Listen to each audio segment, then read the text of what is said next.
Hello. Welcome to Let's Talk Real Estate and Stuff. We got a guest this week. Steve Trang is here from Sales Disruptors. We're going to have a super fun conversation. So get prepared for that. If you're not following us, please do that. Let's get into it. I'll let Carlos, you kick it off. I do realize that backdrop seriously needs some work after Steve's on here now. I'm like, oh gosh. It's the cliche of a man who needs no introduction, Steve Trang, in the podcast. Go ahead, Brandon. No, I was just going to say I'm jealous of his backdrop, too. He's got that little statue of him back there. I'm going to get one for myself. I need some of that action. I peg myself as not a jealous person, just to kick this thing off. But I told Steve earlier, and we'll hear about it a little bit more today, but I am truly envious of the pickup basketball at Collective Genius.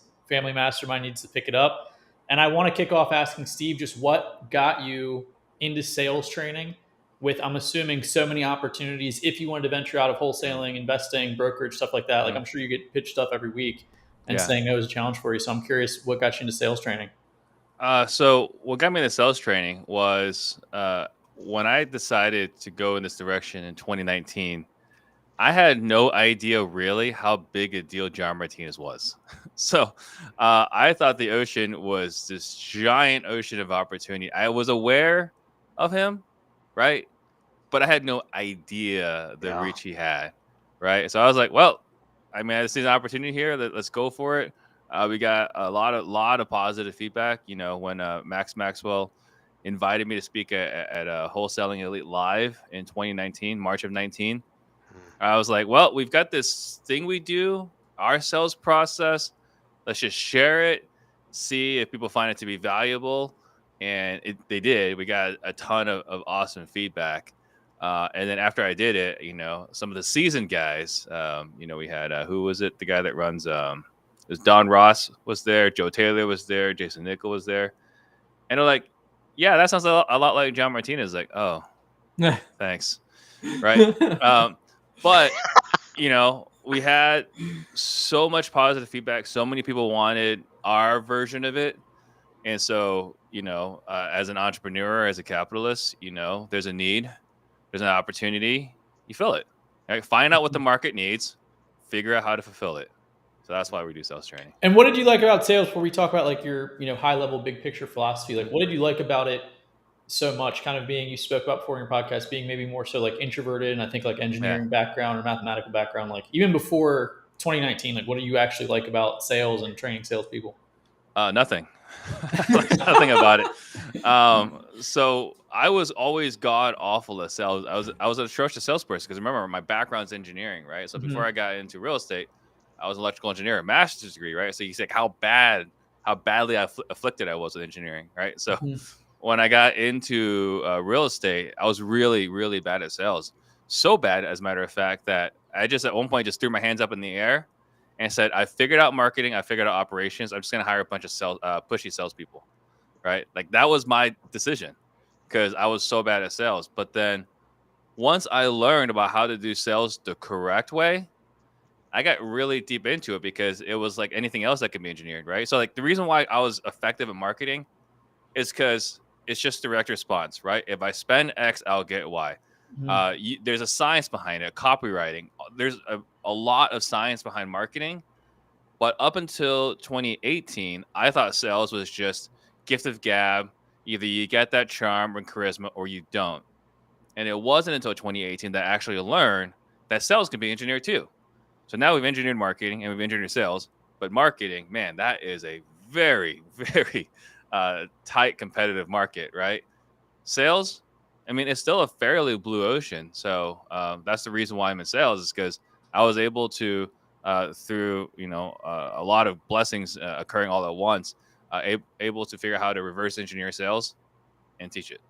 Super cool. And a thesis could be that a sales trainer who's not naturally having a gift of gab or very charismatic or something is more qualified if they're able to take themselves and maybe other introverts or maybe people that aren't that typical personality behavior to become a top salesperson. Yeah. Jamil is a great friend of mine, and we were talking, and he said that the reason why he refers people to me for sales training is because, in his opinion, we could go back many, many years. In his opinion, Steve's a robot, and if a robot can connect with a homeowner and get them to sign the contract, there's no better person qualified to teach it. Mhm. So, kind of in line with what you just said. Yeah. Well, it's tough because as somebody, when you have the gift of gab, or you have that, not pushiness, but maybe the charisma where you could just chit chat away with the seller, you forget stuff. You forget some of the steps. And although that works wonderfully most of the time, but some of the times, man, you forget to qualify them in a certain way, ask a certain question about another party, forget to take away a couple things, and then you go for the close, and then you sit there wondering why you didn't get it because your overconfidence of your gift of gab. And I only speak from experience in that aspect, and Yeah. it took me a while to figure out, okay, I have to at least ask these things no matter where the conversation goes. So I had a chance to listen on stage. Matthew Pollard, right? He wrote the book The Introvert's Edge, and he talks about how introverts. Let me step back. Extroverts are extraordinary at sales inconsistently, Mm-hmm. right? Introverts are consistent in sales, and it kind of goes back to like, are they going to be extraordinary? Maybe not, but they'll be consistent. But Yeah. extroverts, like they're like if you look at the record performances, it's probably going to be from the extrovert, right? The guys that's setting record numbers. But consistent is going to be the introvert because go ahead. Yeah. Who do you want on your team though? Consistent. I can Do you want a make whole business team? decisions. If you were building a basketball team of your salespeople, do you want a Michael Jordan on your team? Because up until he had the consistent team around him, he didn't win championships. He was great, but he didn't win those championships. So do you want a team of all consistent? Do you want one charismatic person on your team, or just all consistent and that's it? Only because I wanted a competitive environment. I do want to have I do want to have a little bit of drama in there. Yeah. So you want that person. I want that person that's gonna shake things up, right? I want the one that's gonna, because the extroverts are the one that makes a mess. And look, that's what we do as business owners. That's what we do when we're selling within our organization. We make messes, and everyone else kind of cleans it up. But that's what drives revenue, right? So I think you want a mix of A players that can sell, and you hope they embrace the process. You push them to embrace the process, and then you want the others that are naturally going to have a process that will follow it consistently, no matter what. Well, that's a good point, though. So you have these two personalities. Do you hold them to the same standard? One of them, Absolutely. So what if the other one is so good that he doesn't feel he needs to qualify or follow your process, or to even have to show up all at the exact hours because he could close in half the time? Do you hold him to the same standards? If he's completely dismissive of the company culture, he'll be gone. Okay. But culture over everything. Culture over everything, right? But if he's able to hit his numbers without following the process, if he can hit his revenue goals for him and the revenue goals that we have for the company, if he can do those things, we're not as particular about the process. But here's the thing, though. Coachability is one of my big things, right? And so if you're able to do 10 deals a month yourself and you're consistently doing 6 or 7, I might just keep asking you, like, what are you giving up? What are you sacrificing? Is there one more vacation you could take with your family a year? Is there some car you want to buy? Is there some something you want to do for your parents? Was there something you want to do for your kids? Is there some sort of endowment, right? I'm going to challenge them to say, hey, like, why are you settling for less? And if you consciously decide to settle for less, well, then, you're still meeting the company goals, right? But if they're competitive, they're going to keep pushing. And then we're going to coach them to follow the process to hit those targets. And all the best players are coachable. If we're talking basketball, Jordan, Kobe, LeBron, maybe not Allen Iverson at times. But that's, I think, is the better question of like how coachable and willing someone is to adapt or adjust and take feedback positively from, their leader. Yeah. I mean, if you look at if you got multiple producers, if they're an A player, they're not going to settle for being 5th consistently. But wouldn't you agree they do become more difficult to manage, though? Or do you think that they can be, right? So then again, if they're a culture fit, we can make it, they won't be as difficult, right? But the other thing too is something that we do a lot with our sales leadership training is how do you connect with a salesperson? How do you manage a salesperson? Because managing salespeople is like the next level, right? If you can, it's one thing to run an organization. It's one thing to manage people. It's a whole other thing to manage salespeople, right? It takes another level of leadership. And that's what Brandin and I talk about with our sales leadership training. All right, you got to get buy-in from them. And the way you get buy-in from them is you got to help them establish their goals. And from their goals, they establish their KPIs, right? What rhythms and commitments they're willing to make. And then permission for us to hold them accountable, right? It's a little bit different than the traditional sales team. Is like, hey, Brandin, you know you're supposed to have 3 offers out today, and you only came back with 1. What is going on? Why aren't you hitting your metrics? Mhm. Well, you're like, that's not that is not effective leadership, right? That feels like micromanaging. Sounds like you hit a little close to home over here. Sounded familiar. I'm with you though. But if I come in like, hey, Brandin, I noticed that you were supposed to do 3 offers today. You only came in with 1. What's going on? Is everything all right? Right? And they're like, well, no, things are fine. Okay, everything's good at home. Okay, well, have your goals changed?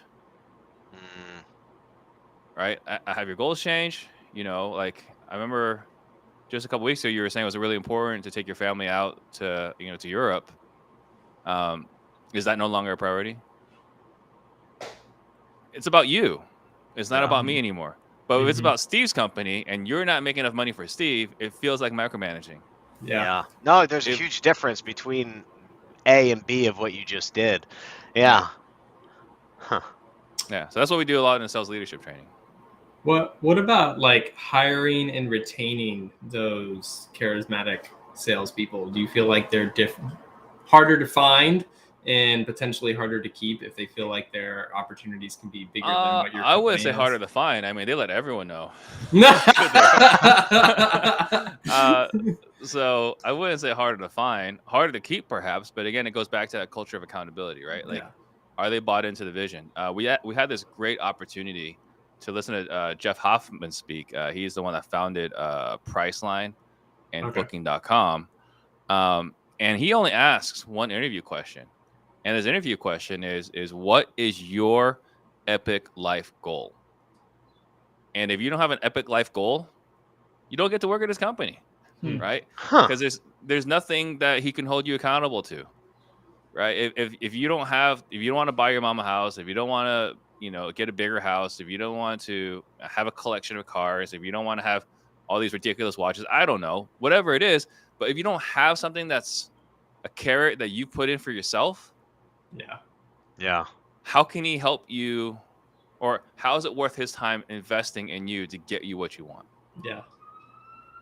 That's really interesting. I feel like a lot of times people talk about goal setting for your employees, and it's like about career growth. Like, what do you want to learn? Who do you want to become? It's interesting to relate it to the personal kind of element. I certainly see that being in a commission-based structure with sales. Do you use that same kind of concept outside of sales with other people in your organization? Does that same relation to their life goals work for keeping those employees motivated? It keeps them connected. So for everyone else that's paid a wage, accountability isn't as difficult, because this is what you're supposed to do every day, and then you do it. And if you don't, we have a conversation about it, right? So what it really does is create connection. For a very short period of time, we were going through and figuring out what everyone's financial goals were and how they can hit it, right? And we had those meetings for everyone in the company, and that was really, really impactful, right? The only reason why we have to do it more for salespeople is because salespeople generally feel unaccountable. They don't feel like they have to do anything, right? Like, I'm commission only, right?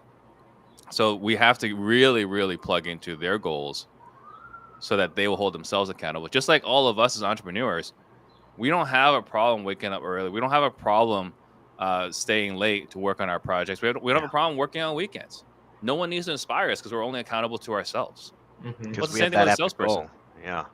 Right. So same thing with a salesperson. If you don't help them uncover their epic goal and give them a roadmap to do it, why should they work late? Why should they take their call when they're having dinner with their wife, right? Like if they're having dinner with their wife, why should they take their call? Just take the seller's call as an inbound lead.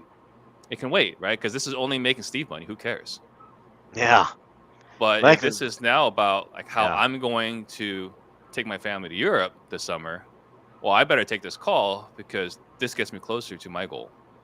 Yeah. So you keep that always on the top of mind for them instead of about your company goals, your revenue targets. Right. Exactly.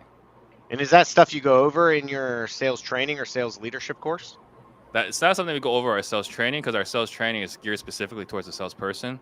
In the sales leadership training, the thing I do with Ren, that's what we talk about. Because that is that's the next frontier. Like if you can figure out how to manage salespeople, I think you'll be unstoppable. It's my own personal belief. I think marketing, I think most high functioning wholesaling companies have figured out marketing, right? They figured out cash conversion cycles. They figured out ROI, right? Based off the lead sources. And you got operations, which is like making sure, the KPIs are there. You got Salesforce, Investor Fuse, whatever CRMs you got there. Like everything's talking to each other, right? So you've got the operations in place.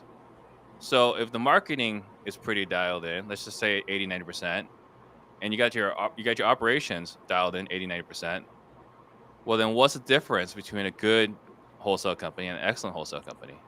It's the caliber of their salespeople. Or a bad one, because you could have the best marketing and best operations, but if you're not converting anything because your salespeople don't take your training or don't have the skills, right? Like you're just wasting money. You're building a big back end with no front end to do that, to close the deals. Yeah, I mean, nothing gives me more heartburn.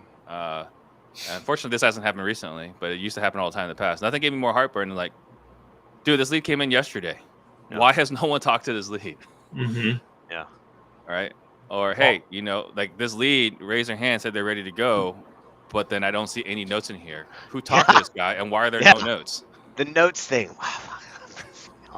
I have those conversations with people all the time. Right. And so, again, if you learn how to lead them, it's less of a problem. Doesn't go away because they're still crazy. Salespeople are crazy. I put myself in that category, but it's less of a problem. Yeah. Yeah. Gotcha. The crazy part is interesting. This is something that Brandon and I have kind of talked about, and Carlos too, on this podcast of, how to make your salespeople more consistent because they seem to be the ones that like forget everything.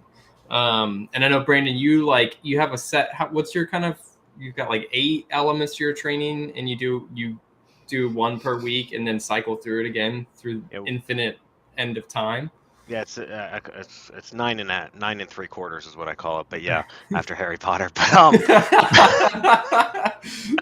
But yeah, essentially we tackle one thing a week, and every day we touch on that and we go over it. You know what I mean? When we role play or script practice, we go over that, and we only do one topic though at a time instead of doing the whole script every day or every day of the week. Yeah. Is that something that you recommend as well, Steve, or what are you going to teach for your sales? A lot. That is very similar format. So we have, it used to be 12 modules. Now it's probably like 14, 15 modules. But we go through it over and over again, right? And here's the other thing too. Salespeople hate it. They hate that we're covering the same thing over and over again. It's like it's mundane, it's monotonous, right? But the reality how dare we? Yeah, right. But the reality at the same time is they haven't mastered it. Because if they did, they'd be making a lot more money, right? So they hate it, but it's also necessary. So it's just an expectation when you work with us. This is mandatory. This is what we're going to do because we are a sales and marketing company, and we need to maximize every single opportunity.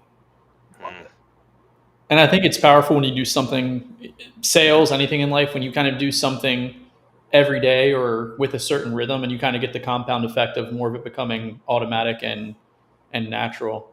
I do want to talk about your wholesaling operation, kind of what you're seeing in the market right now, how things have been changing. And I guess we can start, like, what does your wholesaling team look like right now? I mean, truthfully, it's been fairly decimated. So we went. You're not alone. The Will Dennis episode on Disruptors was great. He's down here in South Florida, so you're definitely not alone in that boat. We went from last year before the breakup. We had, myself, my partner, an admin, uh, two acquisition managers, a lead manager, a couple of two disposition managers. Right. That's what the operation was looking like back then.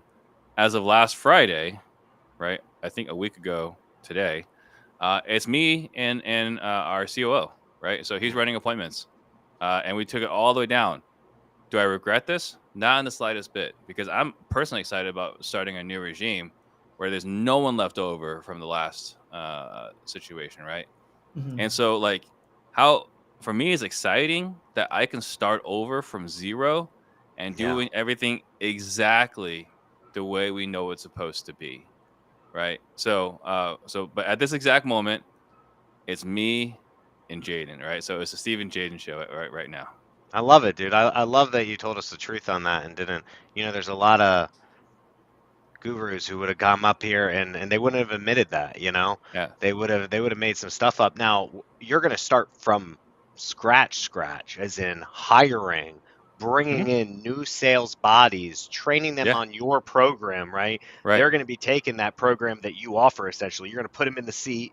They're going Mhm. to go through that program that anyone else would go through, and you're going to Right. turn them into sales killers. Is that for the dispo and the acquisition? You're just filling out all seats? Filling in all seats, right? Love it. But again, like for me, it's exciting, right? You see that Jocko Willing video, he says good, you know, Yeah. like now, was I sad to see my guy go, like the last guy? Like I was actually genuinely sad, right? Like I'm not normally sad when people leave, right? I was genuinely sad that he left because he was a good one, but we also burnt him out for the last few years. Um, so what we've done just in the last, I want to say, yeah, a year and a half. Like this is literally a year and a half now. We started in January of last year of just raising accountability, raising accountability, right? Like what was tolerable before, what was acceptable before is no longer acceptable. And so in the end of 2021, Gary Harper came through. He's like, Steve, I'm looking at your operation. It's time for you to leave the company. It's like, okay, I don't feel that way, but okay, right? I will. Right? I will completely remove myself from this. But before I do that, what I want to do is I want to get one more leadership training for everyone, all the leaders of all the companies. And so we bring in Larry Yatch, right? The former Navy SEAL. Yeah. He was the top guy in Iraq when Saddam said, "If you invade us, I will burn down all the oil rigs." He was the top Navy SEAL on the ground, securing all the oil rigs, right? So we brought him in, and he just coached everybody on leadership. And I thought I was hiring a leadership coach. What we actually hired was an accountability and communications coach, Nice. Yeah. right? And so we raised accountability just over time. And as we raised accountability, more and more people left. But at the end of the day, if we're not accountable to the metrics, what are we doing here? Yeah. And so, Yeah. yeah, over time, people have left, and again, I am beyond stoked that taking everything I know now, right, being in Collective Genius, being in front of Eric Brewer, Ren Bartlett, Phil Green, like all the top monsters in the industry, knowing the right way to run a business, and having to come and be able to come in and run the business the right way. And by the way, guess who gets to go back on appointments? Me, and I'm Yeah. excited as hell, right? Mhm. So I think this is gonna be an amazing situation. Yeah. For me, that's where the excitement came from, because it's like the expression, you never cross the same river twice. Like if Mhm. you watch a movie, you go through another experience years later, like you have experience, personal development, like Yeah. everything. Like you have the coaching from Dan Nicholson, I think it Mhm. is, the author of Rigging the Game. Like you said, Mhm. Eric Brewer, all these collective genius stuff. So, I mean, that's where the Yeah. excitement also comes from me You- looking at your position of where you're at in business Yeah. as well. That's amazing and super Well, exciting. we ran an appointment, and I actually bring in the film crew when I go run these appointments, right? But we run the Okay. appointments, and it is so fun now, right?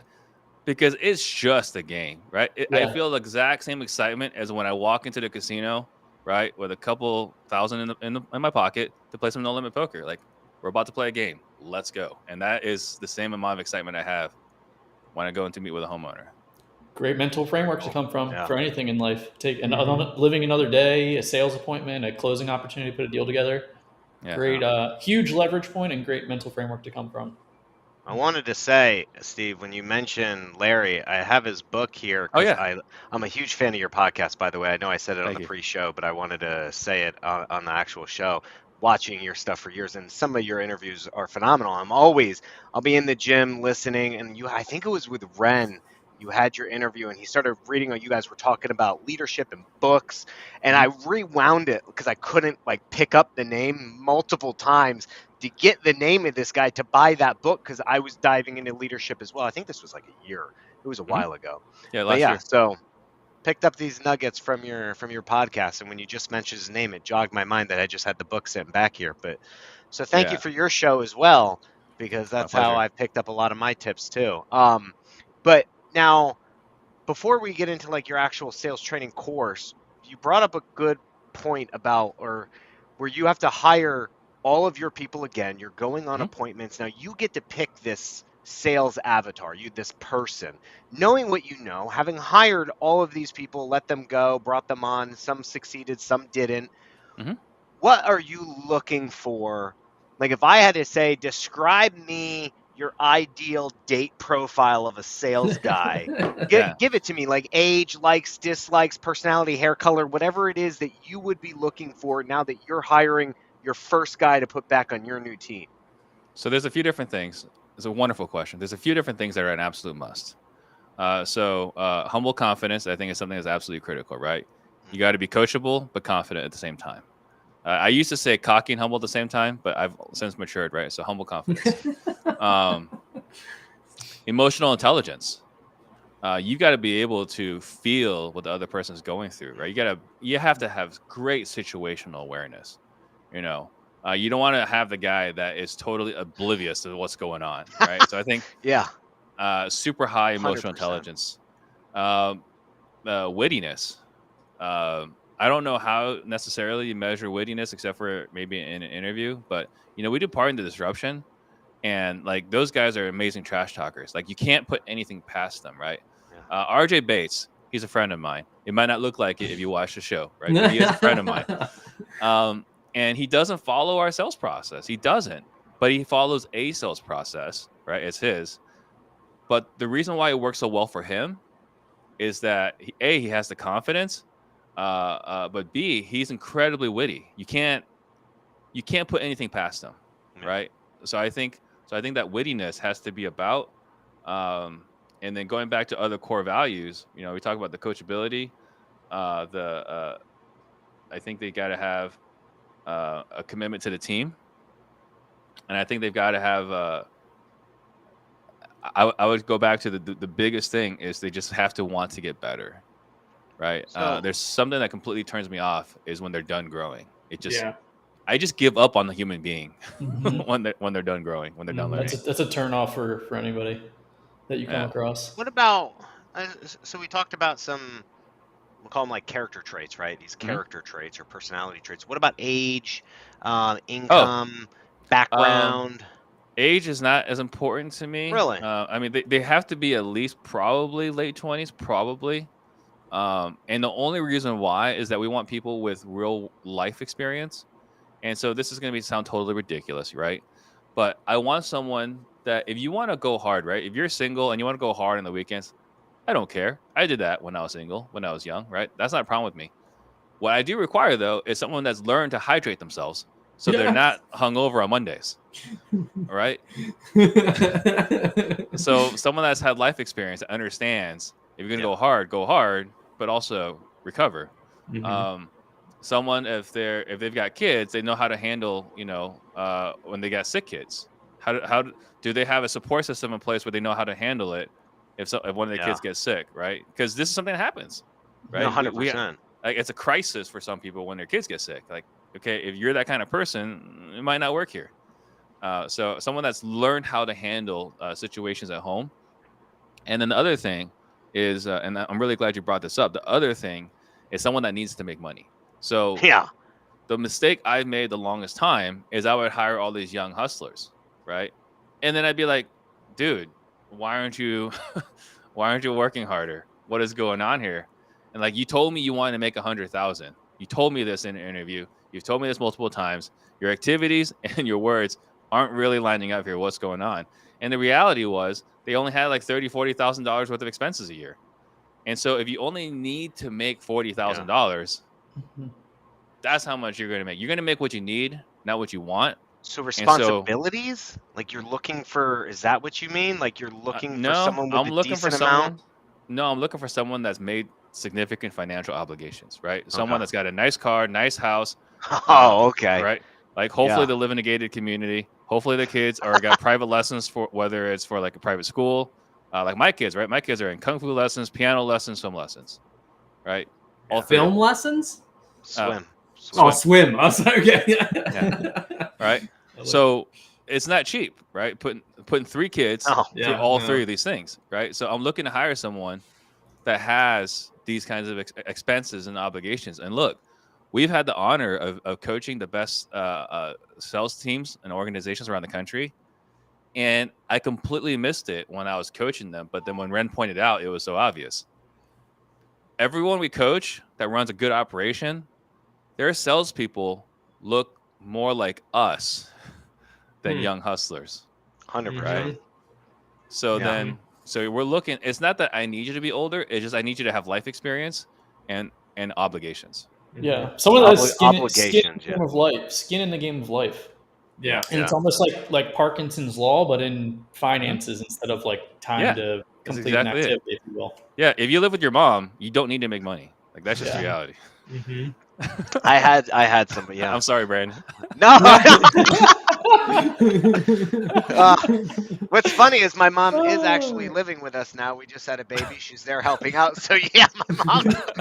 Brandon, you're not eligible. But don't worry, my obligations are very high on a monthly basis that I have to meet. So hopefully I could sneak in there and make your team.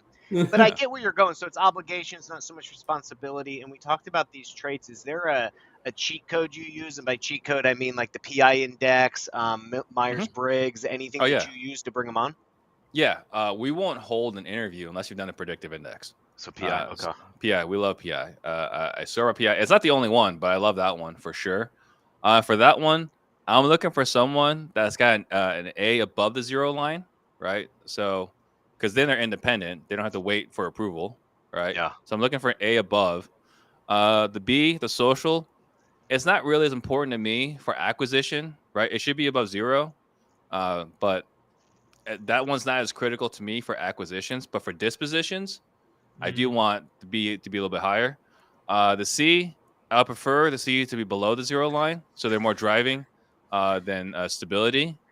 But that one is not as big a deal to me either, because if they prefer stability, they'll still follow a process, right? And then the D, which is the precision versus flexibility, you got to be below the 0 line. Right. I don't want you to be precise. Right. If you're really good at taking notes, it's like a red flag for a salesperson. Right. I don't want you to be excellent at notes, because you're excellent at notes. I want notes though. I need notes in my CRM though, Steve. Right. But we take a salesperson and we coach them to put in the notes. Yeah. Right. But you hire a person who's really good at notes and you try to teach them the coaching, you can do it. But one is more the wrong role for them. Yeah. Yeah. That's like me. That's like me in sales. Like I'm by nature a horrible note taker, but during my conversations in sales calls, I'm taking notes on random things, pronunciation of their name, anything and everything that's relevant in follow up, or anything that I could bring up like objections or anything like that. It's fun reading Carlos's notes. He gets like super detailed in their lives. You got to pronounce people's names correctly and be proactive in finding out their favorite word. It's the most pleasant sound that they could hear. Brandin Pedersen. Brandon's last name is spelled essentially Peterson. I'm sure you get it enough that it doesn't faze me anymore.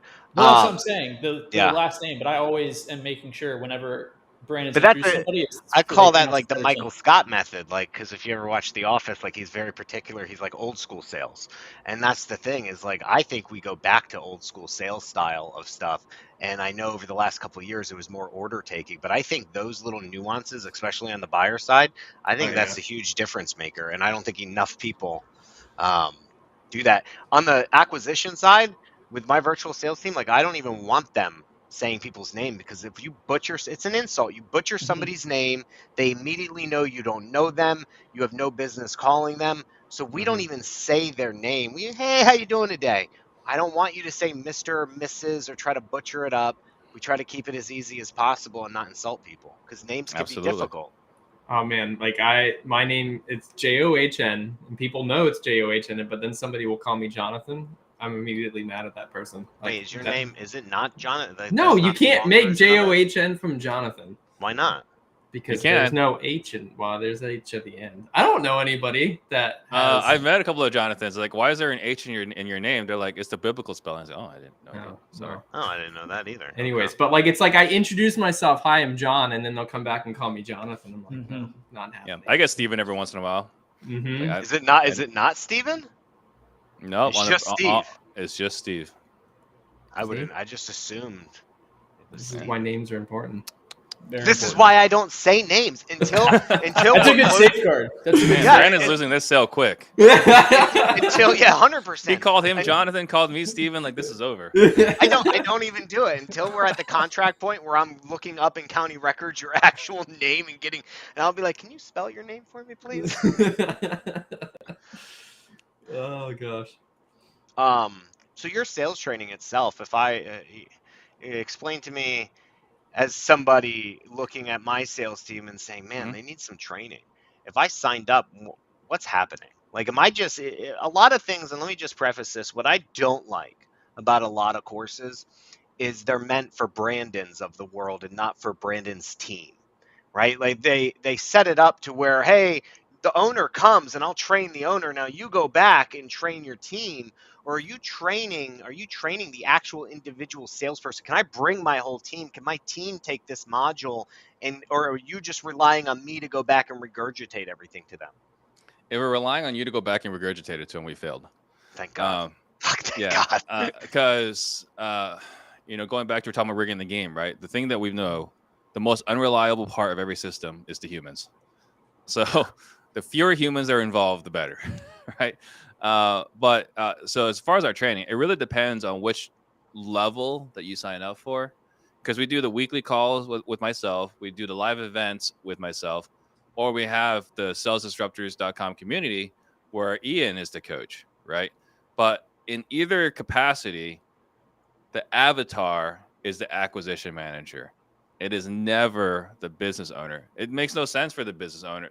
It makes no sense to teach the business owner because he's not the one running the appointments. We're coaching the wrong person. So the business owner is maybe a really good candidate for sales leadership training, but no, like we like to talk directly to the guys who's in the field, who's on the front lines, and hearing what their objections are, hearing what's stopping them from getting signed contracts, what's reducing conversions, what's reducing contracts crossing the finish line. There's a lot involved there, but we want to hear directly from the person who's talking to the seller. Typically when we go over like call review or like objections, because we do objection handling right on our calls, they'll say, here's the situation. Our first question always is, why is this person selling? It's always my first question, right? Because we got to figure out what their objective is. Because if we don't know what their objective is, like nothing else matters, right? So first question always, why are they selling? And the second question is typically, how did you overcome or address what they said to you? And then from there, we'll dissect what it was that they said that may have landed effectively, landed ineffectively, what we could have done differently. I mean, it could have been something as simple, right? We did a role play yesterday on the call. And we're like, okay, so when they were telling you that you're feeling that you're kind of pushy, like, what did you say? It's like, well, you said that you were okay with a yes or a no, and you said this, and you said this, like, whoa, like, let's just slow down here. All of that sounds completely accusatory, right? So I was like, let's just dial it back a little bit. Hey, Brandon, like, so that was like, they asked me, how would you say it? So then we did a quick role play. I'm the buyer, he's the seller. Hey, Brandon, remember at the very beginning of our appointment together, what we talked about was if the price we didn't offer you didn't make sense, you're just going to go ahead and tell me no, right? Okay. And then if it did make sense, we can put everything in writing. Are we still on the same page? Now, when you're talking about you want to go back to the realtor, remind me again, when we spoke earlier in our appointment, you said you didn't want to go with the realtor. What was that reason again? Right? Versus, hey, you said you didn't want to go with the realtor because of this. And it's just these little, not little, but the delivery is so critical. They're nuances for sure. I would say they're little.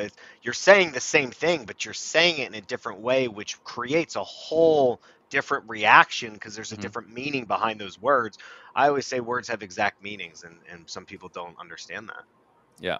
So saying, hey, you told me you didn't want to go with the realtor because versus, and then you telling them, or, hey, earlier you said you didn't want to go with the realtor. Remind me again, what was it? What were the reasons why you didn't want to go with the realtor?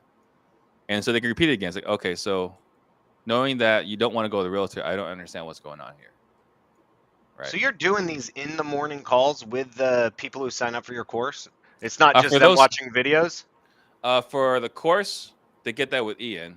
For Yeah. those that decide to invest more and work with me, I'm the one that's doing this. Oh, so there's a step up. I didn't know that. I'm sorry. Yeah. So it's like I Oh, you're buy good. the course, the modules, but then when I really want my team trained, I'm going to you. I'm going to the top of the top. Yes, correct. Let's talk about the community that you've created. So, like, I know that's pretty new and it's pretty interesting in how you've done it and why you've done it. Who are you targeting? Give us the whole spiel. What is the course? Who's it for? What's it going to do for somebody? Yeah. Well, thanks. So what we figured out, so we got the course, right? And the course, it's $3,000 is what we sold for. We used to sell for $5,000. We lowered it to $3,000. That's But not bad. That's not bad yeah, at all. so we've got the course, and it worked, but there was no support behind it.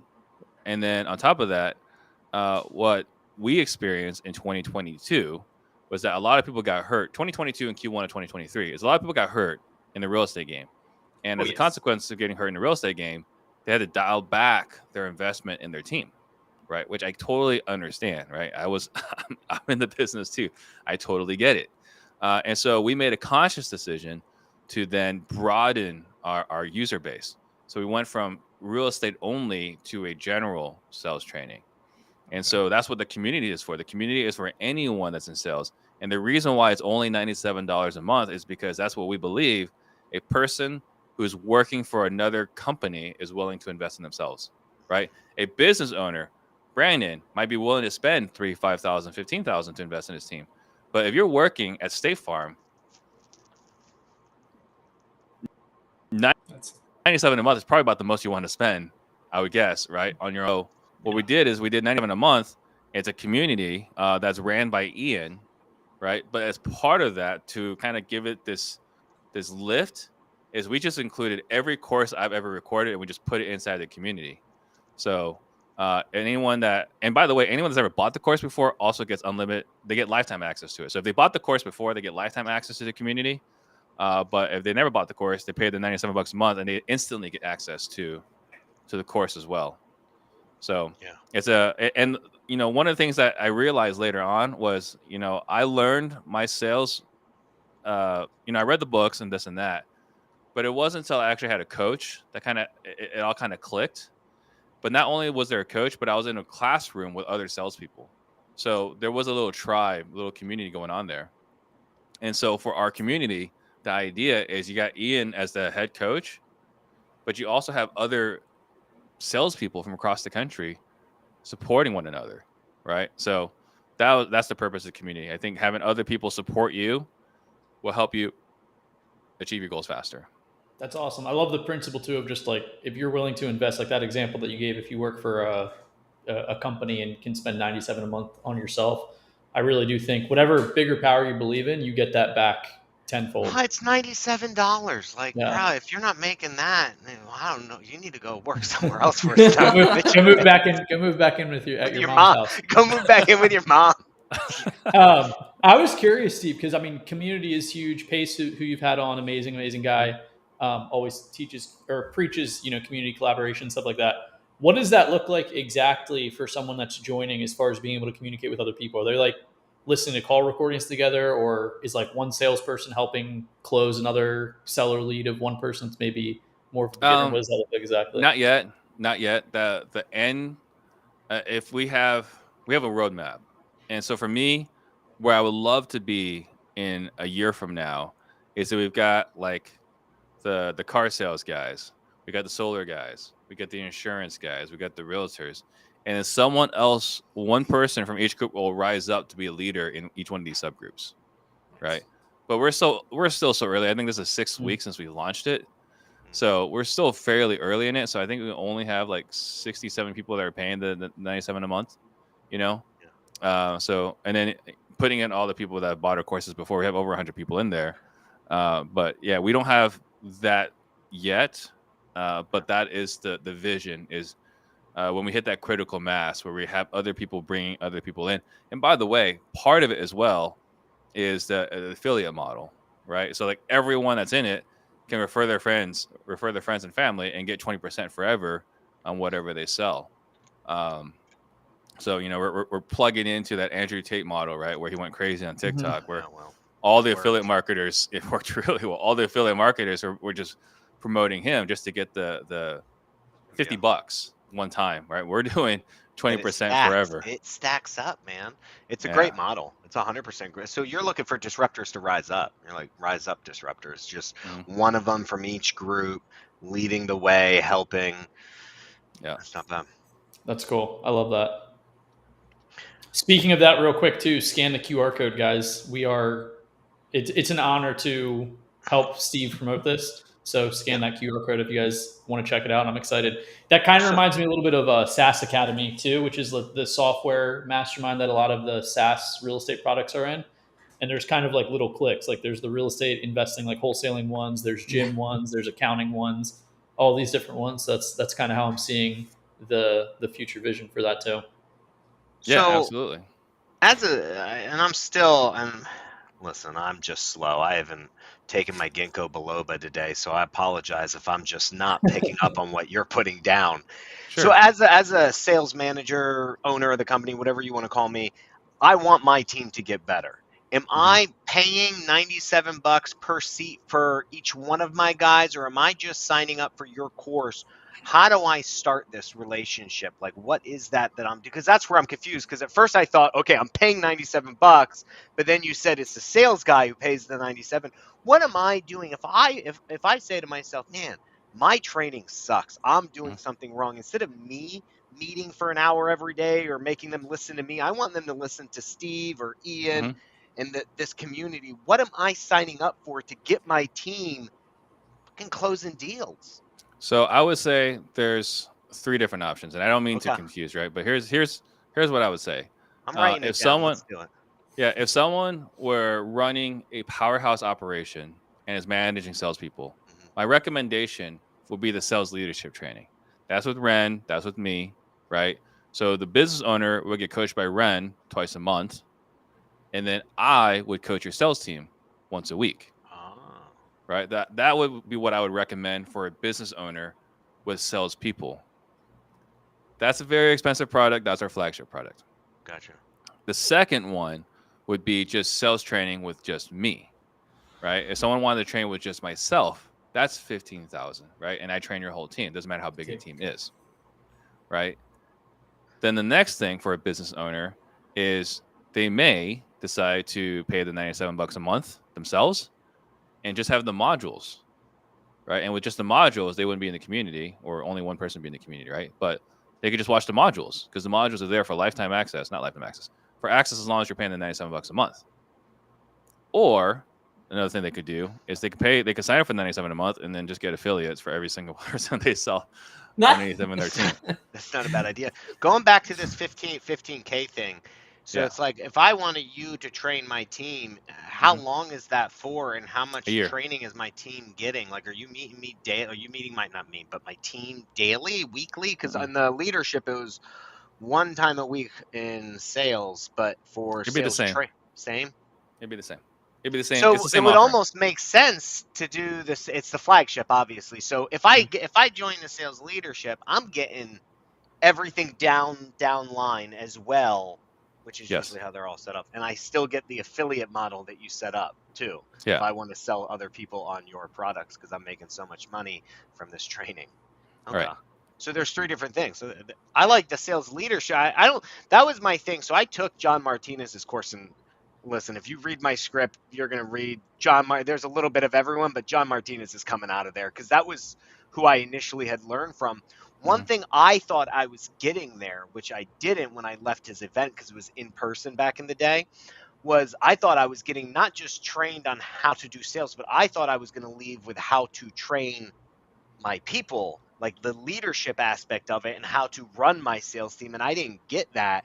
That was obviously, I don't know if he offered it or it was something else at the time. That was like 2008. I think there was a moment of time where he was offering that, but I don't think that really worked out.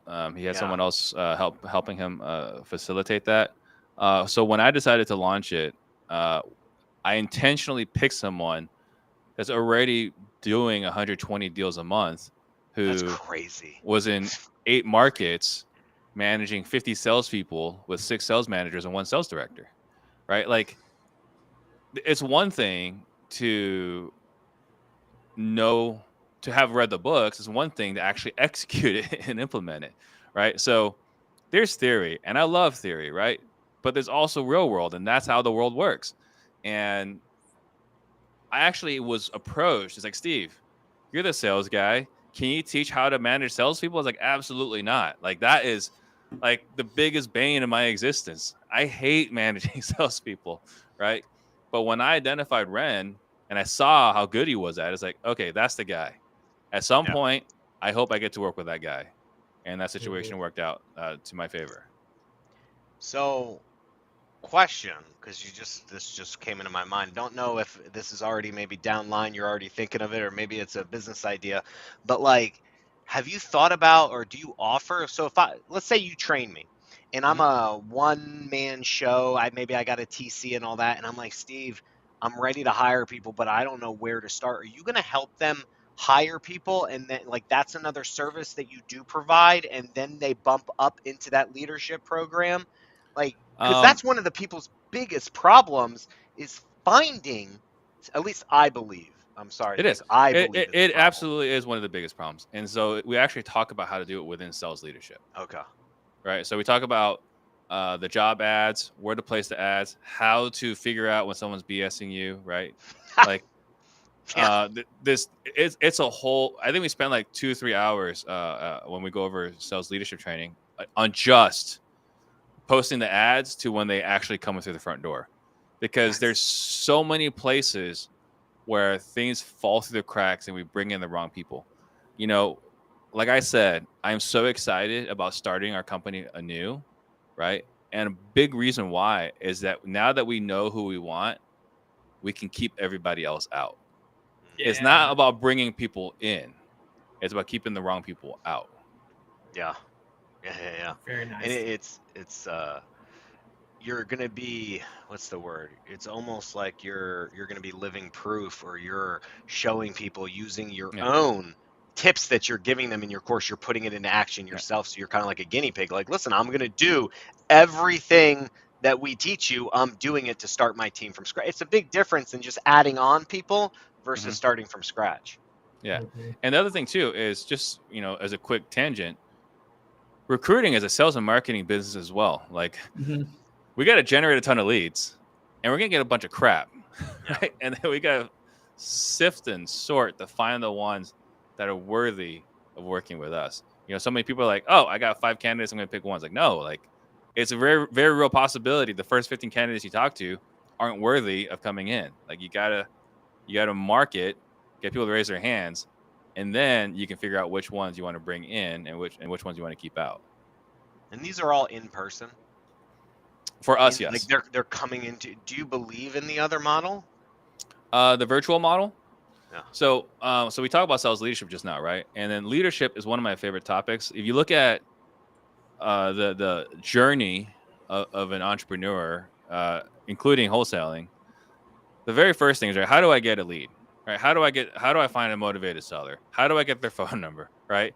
And like, these questions sound ridiculous when we're at this level, but when you start off like, that's overwhelming. Yeah. Right. So marketing is the very first thing you got to learn. Fortunately, marketing is something you can just copy and paste. Right. And you just got to find an affiliate person. You just got to find an influencer. You can figure out marketing. You just click on their affiliate links. Just be careful which links you click on. Right. But marketing is the first thing. And then after marketing, you got to learn sales. Right. Because if you can't convert the leads, it doesn't matter. And after you figure out sales, you got to figure out operations. Right. What's the process from the lead raises their hand, we schedule an appointment, the transaction coordinating, and this and that. And then after that, you got to learn leadership, because if you can't lead the people, it doesn't matter. Nothing else matters, right? So And after that's financing. That's important too, but that's not normally a very exciting topic. But the leadership, I think, is the single most important skill because that determines how far the company can go. John Maxwell talks about the 21 laws of leadership. The very, very first law is the law of the lid. You can only go as far. You can only lead your people as far as you can take them, and vice versa. Your company can go only as far as the people can take it, right? So either the leader gets better or the people get better. But the problem is when the people get better than the leader, they leave. Yeah. So the leader has to keep getting better, and he has to keep attracting higher caliber people. So I think, talking about virtual versus in person, leadership and culture is so hard to do in one location. In one office, it's hard. Yeah. To do it across multiple markets, I mean, I even flinch at the idea of opening another building in my market. When we had the brokerage, with Stunning Homes Realty, like at one point we're gonna get 10% market share. There was like 2 months where we had 1% market share, and I was celebrating, right? Like literally 1% of the transactions in Phoenix was done by my brokerage. That was a celebrating moment, right? Yeah. We never got to 10. But anyway, they're like, why don't you open other offices? I was like, because it's hard enough maintaining the culture in one building. How could I possibly maintain that culture in multiple buildings? I just didn't have faith that we could do it. And I think that the ability to lead people in multiple locations, in order to do it effectively, your leadership and connection level has to be just on a whole different level. Yeah. It's extremely hard. That's interesting though. Do you think? Because just think about it. How easy is it, right? Some guys have a problem. Hey, I got a seller on the phone. I don't know what to tell them. Oh, all right. Put them on speaker. Like, it's so easy. Yeah. Right? But if we're in different locations, you got to send me a message on Slack. Hey, Steve, I got a seller on the line. I don't know what to tell him. All right. Well, what's he saying?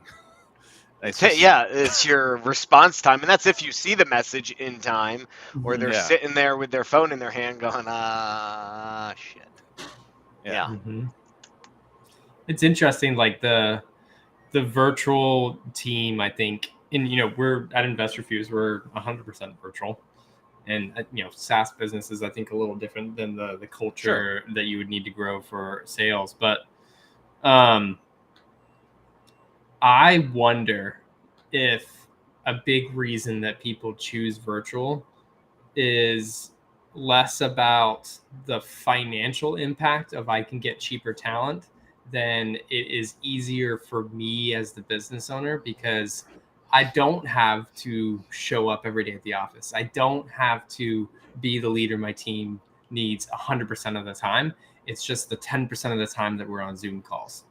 And I've never thought about it like that, because I've always thought about it like that either. I've always looked at the financial impact, the bottom line impact, but I think a lot of people probably shy away from the responsibilities of running an in-person team and what that means for them. That's just a scary concept for me, right? If you're abdicating leadership, like, why would they follow you? One thing I learned a long time ago was that talented people will leave you the moment they realize you're not the vehicle for their success.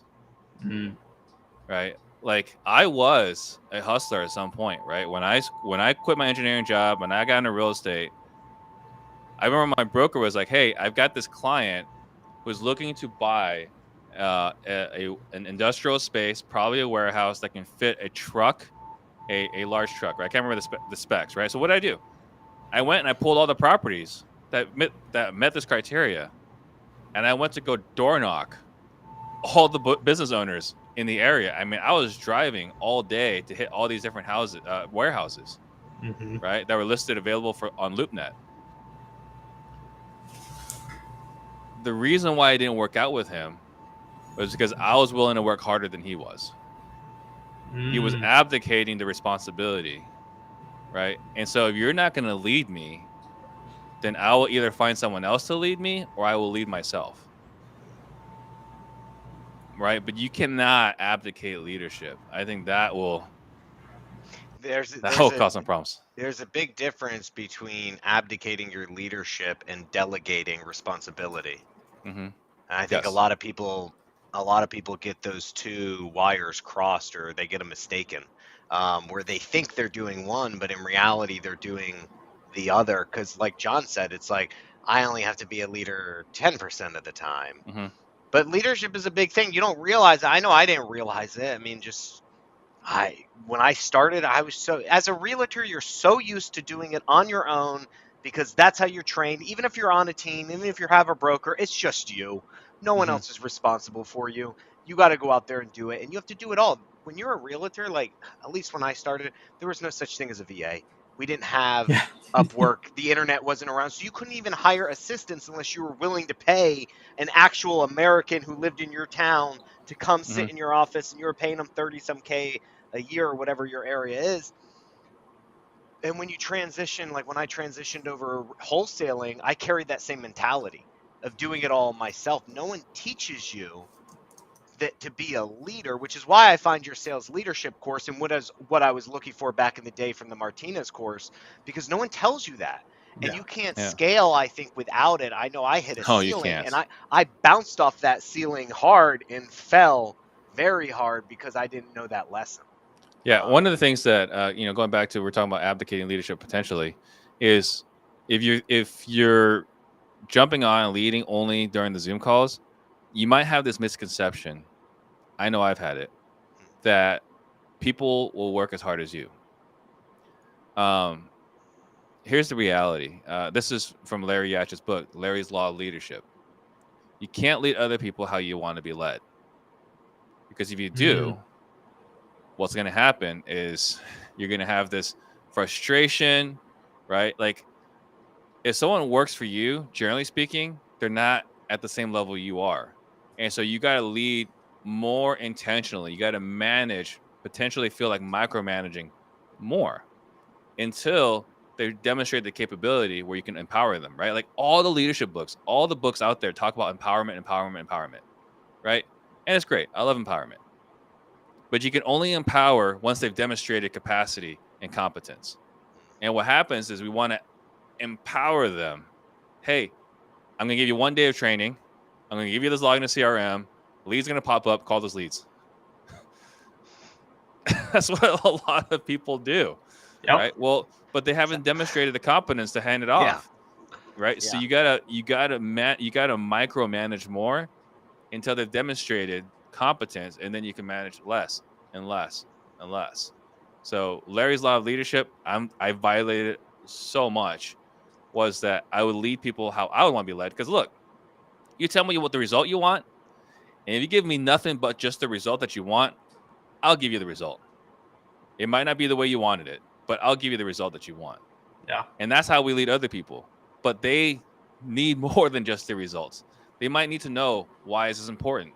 They might need to know what are some tools and resources that are available for me so that I can execute this, right? Yeah. They might need to know specific details, when it needs to be done by, what happens if we don't get it done by this time. There's a lot of information that needs to be passed on back and forth, but we just say, hey, John, here's what I want.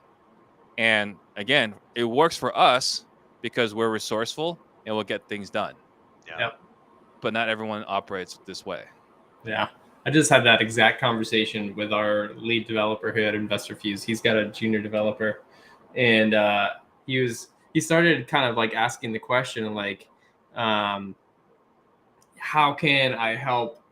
Like, how can I help her increase her capabilities within her development? And, what we ultimately ended up with is like, you lead developer are an incredible person. Like, you have come in and owned this application, that you know what you're doing. It's like the back of your hand. That's not the case for them. You have to spend the time to give them the resources to get to that level. And we've talked about it too on this show, and just even like expectations. Yeah. And you're right, it carries a lot farther than expectations. But what's the rule you always say, Brandon? Is like, you can only expect people to do like 80% of what you're capable of. Like, if you can make 150 dials, a day, then take that down 80%, and that's what you can expect from somebody else, because they're just not at your level. They're not going to be there, but they could. And that's the interesting part, is right, like this lead developer who's gotten to the point right? Where he is now starting to work on like less me to him, now him to other people. And it's been like an incredible progress, but it's funny because it's like, oh yeah, I remember those situations. That's what happened to me like 4 years ago when I had to deal with that. Well, leadership is scary. I was thinking about it like a vicious cycle from what Steve said earlier, because it's like, Steve, you described these traits, right? And you were like obligations, so swimming, gated community, right?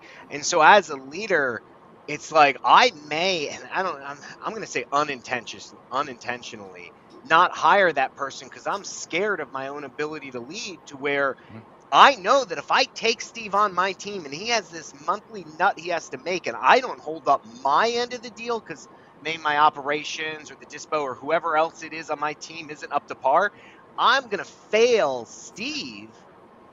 And so what do? Instead, I hire below what I know I deserve or need as a sales team, ultimately creating this cycle.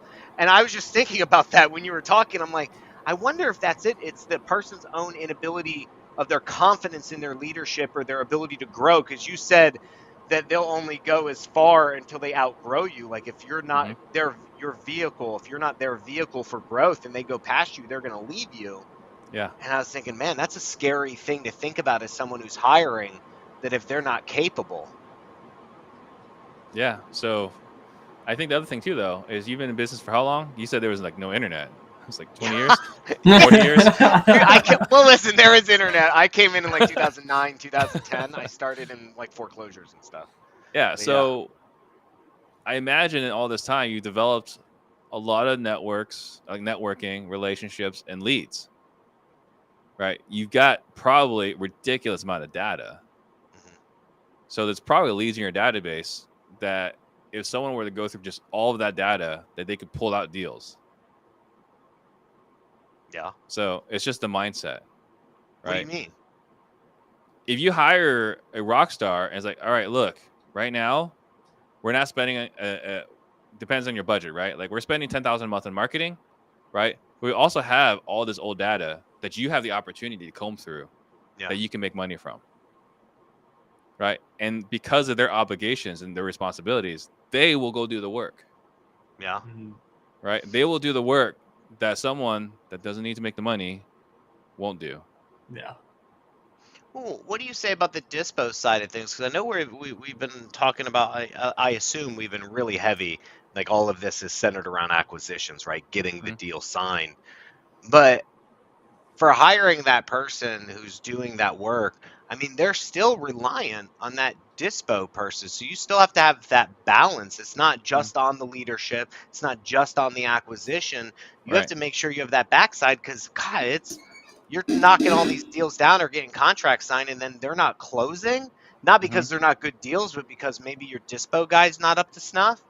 Like, do you find that's a problem when you're training people, or and I'm assuming this is more in the leadership training stuff, when you're dissecting people's teams, are you seeing that their dispo side could also, not just leadership, but dispo failure? It could also be, it could 100% also be a problem, right? So, but if that's the problem, then now you know what needs to be fixed, and you need to allocate resources now to fix it. And by the way, if the dispo is doing a bad job, well, as the sales manager, as the business owner, you might need to get involved and make sure that's not a problem. Are you training them too? Dispo? Is that part of it? Yeah, dispo. Yeah, so we're training acquisition, dispo, lead manager, absolutely. So when you said sales, it was all encompassing. Okay. Awesome. Yeah, well, this has been. Oh, go ahead, Brandon. No, go ahead. I was going to say, kind of closing here, this has been an amazing interview, amazing guest, of course, Steve Trang. For everybody that's on live, make sure to scan that. I saw some scans coming in, pretty cool streaming software here. I'm curious, Steve, what your, kind of similar to the one person that you mentioned, like what your epic life goal is. I know that you have the one on real estate disruptors where you want to make 100 millionaires. You probably already have done that. But I'm curious what your epic life goal is, and kind of similar. This is not too much hype here, but the Arnold Schwarzenegger documentary that recently came out on Netflix is fantastic. I think you'd really like it if you haven't seen it. I gotta watch it. Amazing. But it talks about how he kind of dominated different industries like bodybuilding, then acting, then got into politics. for you, someone that's been doing different things, more Are like you equating retail. Steve to Arnold Schwarzenegger right now? As that came up in my, Is that what's happening? I was like, bro, you're blowing this guy's ego up. He's sitting there smiling. He's like, yes. If Arnold Schwarzenegger was shirt just like got a little tighter. if Arnold Schwarzenegger shot like 3-point wing shots off screens and bringing the ball up, I may say so. Yeah. But kind of similar, you've jumped around, done different stuff, maybe more like traditional retail real estate, wholesaling / investing, podcasting, now sales training. The second question to that is also, if you had to guess right now, what do you think is another kind of career or another avenue of work you would get into after the sales training? I don't foresee anything else right now, just because the sales training is such a big opportunity.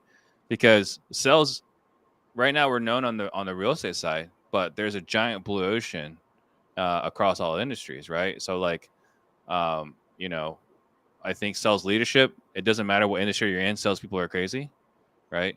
I think with sales, it doesn't matter what industry you're in, sales is sales. So I think we got this giant blue ocean right now. Like I said, I think we got like 50 something recurring, right, at 97 a month. I can foresee this getting to 5,000 people, right, recurring. Yeah. The sales leadership, I can foresee us onboarding 10 clients a month on how to effectively manage salespeople. So I see a giant blue ocean over here on what we can do with our reach, our influence, and our credibility. So I think that right now is the core focus. On top of that, we are looking at a couple different opportunities, but they are both highly predicated on finding the right who. So we're considering restarting the realtor team because we have so much freaking motivated seller data, right? Mm-hmm. We might as well leverage it with the realtor, team, because I work in an MLM now, right? I'm at Real. So every realtor I bring in, I make money. And then on top of that, any listing they get from it, I get paid a referral fee. And then if they get a motivated seller that wants a cash offer, well, that's us. And they get to use my title company, right? So like, if I find the right who, we're going to do that. The other thing is we're looking at starting a hedge fund. So, it just so happens that I'm connected to a pretty giant family office in Phoenix. There's a guy that I work with who is incredible at locking up deals for hedge funds right now, right? And then there's a guy who I'm somewhat close with, who is the consultant for when you start a hedge fund in Phoenix. Like, you talk to this guy first before you get your hedge fund going. Well, if I can get him on board, we're starting a hedge fund, but it's 100% contingent on whether I get him on board. And if he's not on board, we're not doing it. But if we get him on board, we're going all out, right? So, but those are both predicated on who's and not predicated on me, because I don't want to do anything. I am focused on the sell side. That book changed my life when I read it. I realized how bad I was at a lot of things. It was an amazing book. Who Not How. Yeah. I forget who wrote it, but it was that Dr. book. Ben Hardy with Dan Sullivan. So Yeah. it's actually kind of fortunate for myself. I never read the book until I want to say like 6 months ago. But I actually went through Dan Sullivan's coaching back in 2017. All right, 2017, 2018. Yeah. So, I got to go through that coaching. So we learned the who, not how, the gap in the gain, all that other stuff many years before those books became mainstream. Yeah. That's cool. I forget how I heard of that book, but I was like, who? And then they give you that little printout, and I remember printing it out, and I hired my first person based off it. I was like, we talked about it on the podcast. It's a great concept. So hedge fund, huh? Not maybe. We'll see if he's on board. What would you go after, though? Same thing all the hedge funds are buying. Just single family? I didn't know what asset class. Yeah, because if you have a family office, 4% is pretty good for a family office, right? Because a family office is not about the most amount of return. It's about how to get money without losing it to inflation or any risky investments. It's like an introvert return, consistent and stable. Yeah, consistent, reliable, exactly. Yeah. So if all you need to make is 4%, I got you, right? I got you. So I got you, bro. And then really quick, Steve, if you have one, like in addition to creating 100 millionaires, which talk about on one of your shows, what do you think is like your epic life goal? So beyond creating millionaires, which is still number one, Mm-hmm. beyond that, you'd be buying the Cardinals, right? I think that would be the biggest like fix and flip operation, right? Because they suck. Yeah. So we gotta fix that. I mean, like when they re-signed Kyler Murray, right, to that giant contract, I was like, well, the next 4 seasons are lost. I mean, they just don't utilize their people properly. I mean, even Larry Fitzgerald was on that team, and they didn't do anything with him while he was there. Some of the best hands, and he just catching like 3 passes a game. I had him on my fantasy team. It was always a freaking letdown. Yeah, I stopped picking Cardinals players because that team, I can't do anything with that team. They haven't had a good quarterback. They haven't had a good quarterback since Carson Palmer, and before that, like Kurt Warner, right? But look, you talk about investing in your team, right? Yeah. If there's one thing as a football fan, recovering football fan, I've given up on the Cardinals. But if there's one thing you should invest in, is the fundamentals. And the fundamentals in football is an offensive line. And for whatever reason, we always get the worst offensive line. It's like we seek out the cheapest offensive line consistently year in, year out. That's the Dolphins. Yeah. Swag. Right. And so like you just watch it, you just understanding principles and philosophies and like, the art of war and business and everything else is like, why wouldn't you spend money on the most important part of the team? Mm-hmm. Yeah. The war is lost. Your quarterback. Yeah, the war is lost on the front lines, right? Like, yeah. I mean, look about remember when Bill Belichick played Troy Brown at corner? Bill Belichick was a genius. He moved people all around. Yeah, he was trying everything. Right? Mm-hmm. Like with a good system, with good investments in your line, anything is possible. They had great offensive lines, great defensive lines. You could pick anybody off the street and they could play for the Patriots. Yeah, absolutely. Well, that wasn't until Brady left. And then that was that helps. Yeah, Steve Young and other quarterbacks have said that too. It's like, give me a great offensive line and mediocre receivers, and I'll throw them open and get them the ball instead of amazing receivers with a mediocre line. Yeah, Steve Young, bro. I'll tell you, we had some phenomenal players back in the 90s. These guys now, I don't remember people getting injured in the 90s is all. Maybe it's because I didn't play fantasy football, but in the 90s, no one was getting injured. They were taking hits left and right. And just Joe Theismann. That's it. Yeah. Only injury. They were getting injured. They just weren't allowed to say it. Yeah. They were smoking cigarettes and getting shot up in the locker room with painkiller stuff. Exactly. Hang on. No, we're not there yet. Oh man, I thought it was the moment. We're not there. Well, I know Carlos wanted to talk about basketball. Did you still want to talk about basketball, or are you out of time?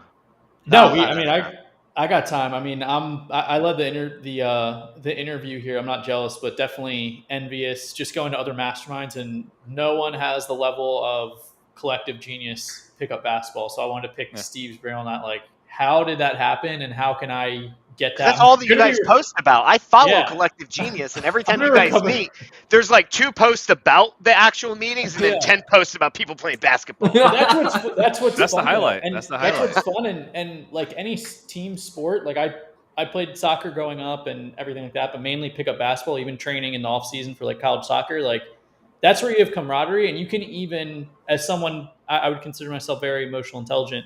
That's where you really learn how people move and shake. Like you can tell a lot about how somebody will communicate on a basketball court, how they are in person, even how they lay the ball up. I can kind of get a read off of somebody. So how did this collective genius basketball happen? I'm super envious. And when I'm recovered from my ACL in a year, family mastermind, it's going down.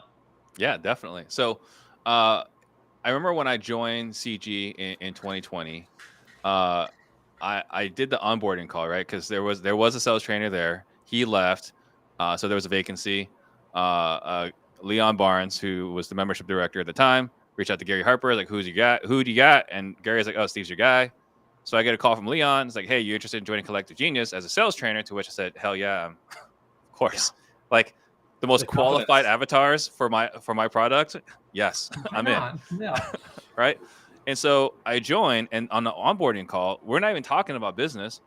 Leon's just like, tell me about yourself, this and that. And then it just, we talked about how I used to love playing basketball before I ruptured my Achilles tendon.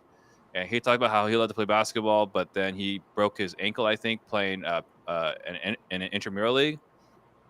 But then we kind of talked about, but there are a lot of former college basketball players in CG. I was like, well, that's interesting. Well, there's a bunch of former college basketball players, and they're like, why don't we just play ball together? And we kind of said it, and it wasn't serious, right? But then it started picking up momentum. We'd always talk about it, mention it. Hey, we should do this. And then one day, we finally did it. And I was honestly terrified because we got a bunch of, older, formerly good athletes, alpha males. And, what happens is sometimes we forget that we're 40 plus, So I was worried about people getting hurt, and fortunately, up until this point, we've only had one bad injury, and really, he just he strained his calf, and he's like, after a year, I'm finally able to lift a squat with weights again. It's like, man, that sucks. But yeah, I mean, it's been a lot of fun. There's a lot of trash talking, and to your point, Carlos, you get to see how someone plays, how they run their business, how they live their lives. You can tell so much about a person about the way they play their sport. 1,000,000%. So, yeah, 1,000,000%. Well, man, hats off to you, because like we were talking in the pre-show, I didn't know that was you. I know that you have the footage and stuff there. I wasn't sure. I was like, is it Leon, Eric Brewer? But hats off to you on getting that done, and I'm hoping to follow in your path of a torn ACL for your Achilles coming back strong. well, I've torn my ACL.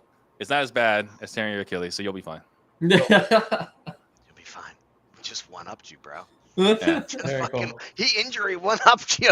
Hey, that's fine. I'm good. Hey, I've done both. I'm good with less I'm injuries. talk about competitive. He's like, I'm good with less injuries. I'm fine with that. Yeah, I've you'll be never had a fine. Like major I always injury. tell people, I've done both, and the one I recommend against is the Achilles. Don't do it. I can imagine So- that being painful. I had a couple Durant questions. came back from that in the finals a couple years ago, and He did. he's all good now. NFL players. Adrian Peterson came back and set a record after he tore his It's insane. ACL or MCL or whatever. Oh, he's Yeah.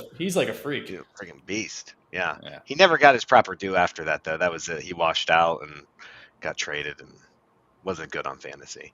Anyway, speaking of which, talent, experience, a lot of people look to you, Steve, and they watch your show, and you bring on these leaders and experienced people, some not experienced, some who make money, some who've been in it 1 year, 2 years, some who've been in it for a decade or 20 years. If you had to tell somebody, because there's a lot of gurus out there, and we've talked about this on the show, and it's something I bounced around in my head that I haven't come up with the right answer yet. Mhm. But it's money or experience. You're looking at somebody, and say you have two types of people. You have the one person who comes in and maybe they have this huge spike. They hit it. They make millions of dollars year one, and they put out a course, and they want you to follow their sales, their marketing, and they got proof. I'm not talking about fake gurus. I'm talking about people who make a shit ton of money. But then you also have the people who maybe aren't flashy about it, but they got the experience, and maybe they've had the ups and downs, and they may not be doing the beginning. I'll say beginning as in wholesaling, because that's where a lot of people start, the beginning stuff, but they have 5, 10 or more years of only doing real estate, but they're not having that sexy, I made $3 million or $5 million in my first year type of thing. Who would you tell people, what's more important to you, the money or the experience? So I'm the second guy, right? But I would say it really depends on what's important to you. I don't think there's a right answer. Right? Like if you want a longer, sustainable, reliable business, I pick the guy who has a track record of having a long, reliable, stable business. Yeah. If you want to have quick money and you don't know if you're going to be in business in 3 years, and that's not important, go with a guy that is, is a shooting star. I think that's the term, right? Like they're just doing really well, and they have proof of it. Yeah. I think that's great. That's exciting. And if that's what you want, right, you can do that, or you could do both, right? But I could say my own personal preference is I've always been in the game for the long haul, right? And so that's why I think relationships are so important. Integrity is a massive core value. Like the best way to ruin a relationship with me is to lie to me, right? I think for me, it'd be more important for the guy that's got a long-term reliable business. Yeah. But if you want to make, that get rich quick scheme kind of deal, you go with the other guy. It's just tough because it's like, I've been in it so long. I've seen people come, go. They come in wholesaling. Maybe they leave for solar. They, back, what was it? Ecom was the thing, drop shipping. Yeah. They come in, they make a shit ton of money, and then they bounce out. And that's my problem. Is it's always tough when I talk to people and they're like, oh, I'm taking so and so's course. I'm like, but are they going to be here next year? Like, are they just in it for the quick buck? So I agree, though. It's kind of like, you want a little bit of both, maybe? Is that kind of where you're, and it's more mixed to what you want, but hopefully you can find the person who has both right there for you.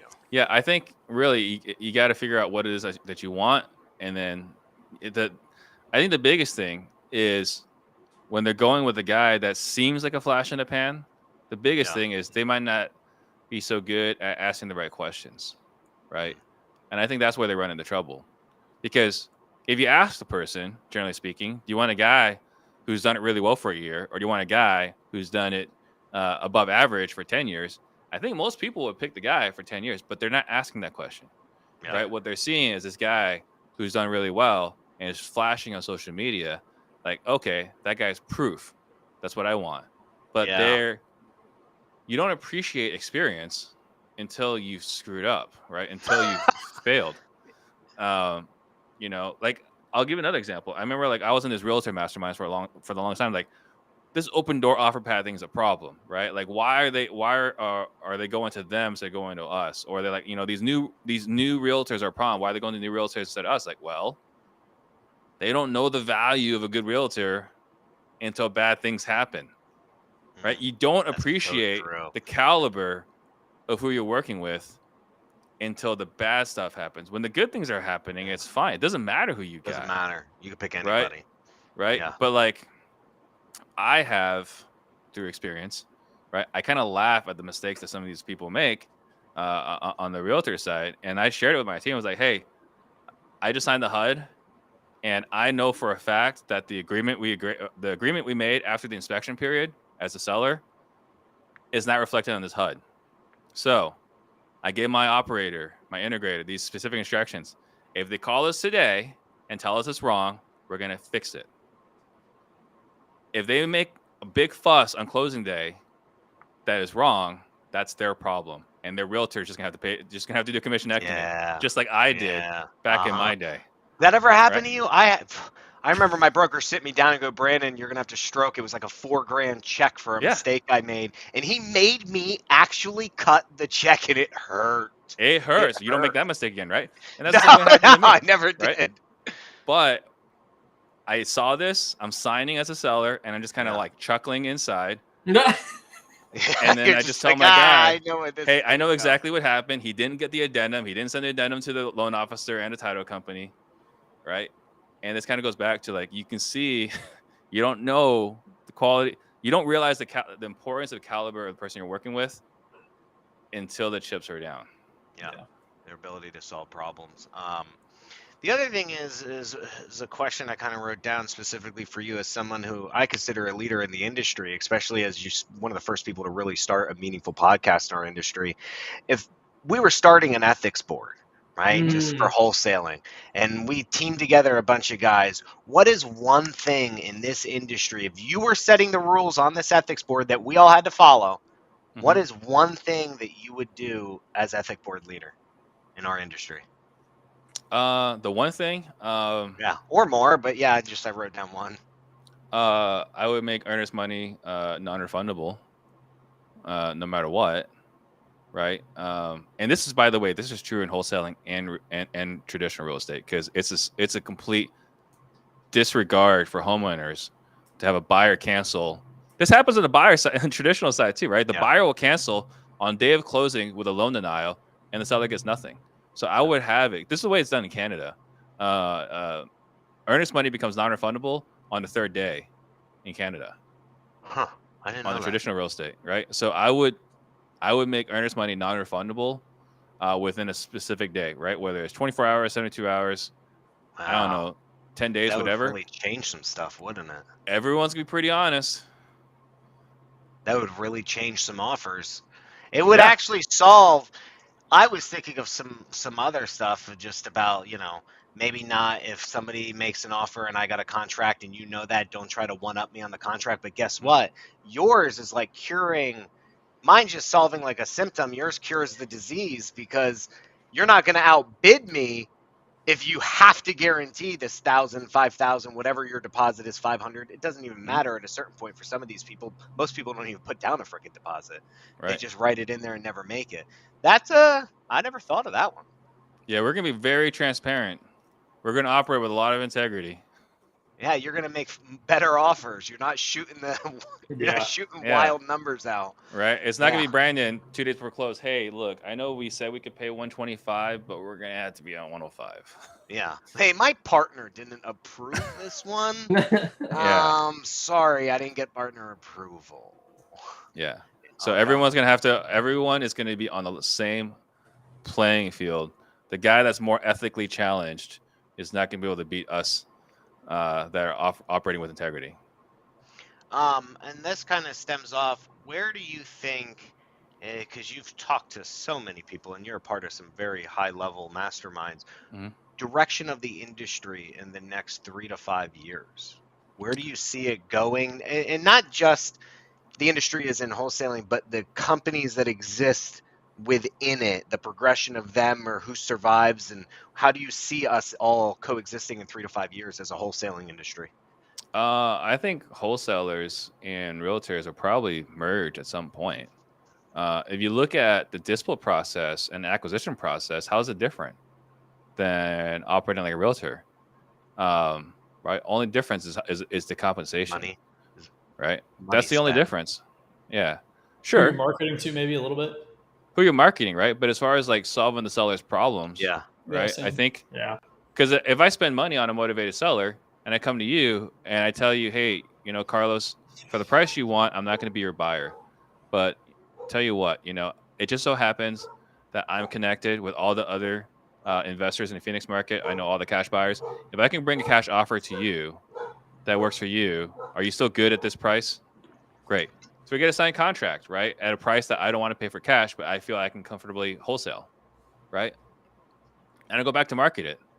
How's that any different than what a realtor does? Right. It's not with the assumption of having that lead. I think the main difference of my big thing with realtors is they're just allergic to spending money on marketing. They are, right? Yeah. So then those that are allergic to spending money on marketing would just be irrelevant. So it's not an issue. So that's why you think it's a merge, is you kind of take the best of both, or you're kind of mixing the pluses together of both. Yeah. I mean, if you look at the top wholesalers in the country, these guys are business owners. These are not like realtor happy hour. Let's go get some mimosas on Saturday. Yeah. It's like, yeah. Right. These are business owners running real operations, having real KPIs, ROI calculators. Right. Which marketing method is the best? Is most effective? How do we get a 90% answer rate when someone calls in? How do we get a lead response time in less than 3 minutes? Just listen to the sales training between a good wholesaling operation and a good realtor operation is night and day. I think most realtors are horrendous at sales. They're just really good at making friends, right? So if you look at all this, the inadequate realtors that have been around forever will be completely gone at some point. That's my belief. So do you think it's more, are you thinking this is a progression of kind of like Eric Brewer, the Brewer Method Novations, Wholesaling 2.0? Because, you're helping the real estate industry out. You're using a realtor. I'm a wholesaler or a business owner who's got this lead. It's the best exit. And that's where you think the marrying, it's like a huge progression of that point that he brought to everybody? Yeah, I think that's a big chunk of it. Once you're novating, you're getting a realtor involved, you get a buyer's agent involved. But look, this is not the audience that's listening right now. They may not be aware of this, but like there's this whole antitrust lawsuit right now about buyer commissions, right? Like buyer agents are going to be gone in the near future. For those that are watching this now that are not familiar with the traditional side, buyer agents are about to be screwed. Yeah. Is that a good thing? Bad thing? I don't really care, right? But who gets hurt? Poor people. Again, like every time something comes along, it's the poor that gets hurt. So if you're a first-time home buyer, now you have no representation. Yeah. Well, Right. now you're going to do it all online. Well, and so I agree and disagree with that because, and I know we're talking traditional now, but I think it's going to go the way of like the stockbrokers did, and I think the middle class and the poor people are just going to want to do it themselves. They're going to want to do it online. They're going to want the cheap discount, whatever, list my home type of option. Just like stocks, we went to E-Trade and Right. Options Express, and we did it ourselves, no broker.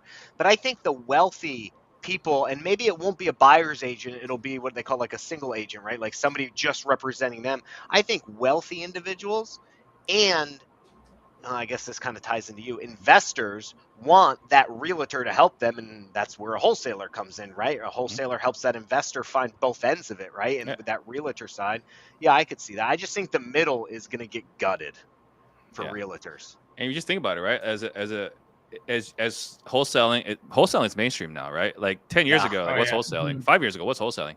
Wholesaling is mainstream now. Yeah. So if you're a high net worth individual, why would you go to a realtor when a wholesaler can get you a better deal, right? So I just think it's just this whole, and it marries gonna together. merge. Yeah. Huh. Cool. Yeah, I had breakfast with one of my top realtors. We're no longer together, but we were for some time. I had breakfast with him yesterday, and we were talking about Rob Swanson and Freedom Soft and what they're doing in AI and this and that. And he gave this killer presentation, and I am just terrified about what's going to happen with AI, right? Yeah. But I was like, I was sharing him with him. And he's like, well, what are some of the things that we're talking about? I was like, well, what Rob's talking about is having AI able to scrape the MLS listings, right? Because you can pull that anywhere now. So the AI is going to scrape all the realtor listings and then automatically figure out what the rent is for each one of these properties. And from there, we can calculate the yield rate.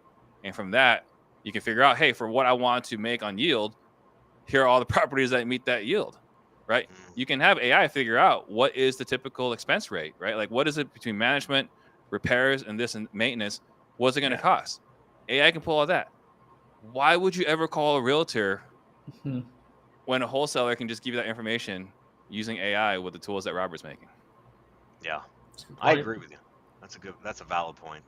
Yeah. Couple more. I got two more questions here. Podcast spend. Ryan Pineda recently got on and made a video where he spends $40K a month on his setup. I mean, just on media. I don't think he spends on not on podcasts. I'm sorry, on media content, the entire thing. Okay.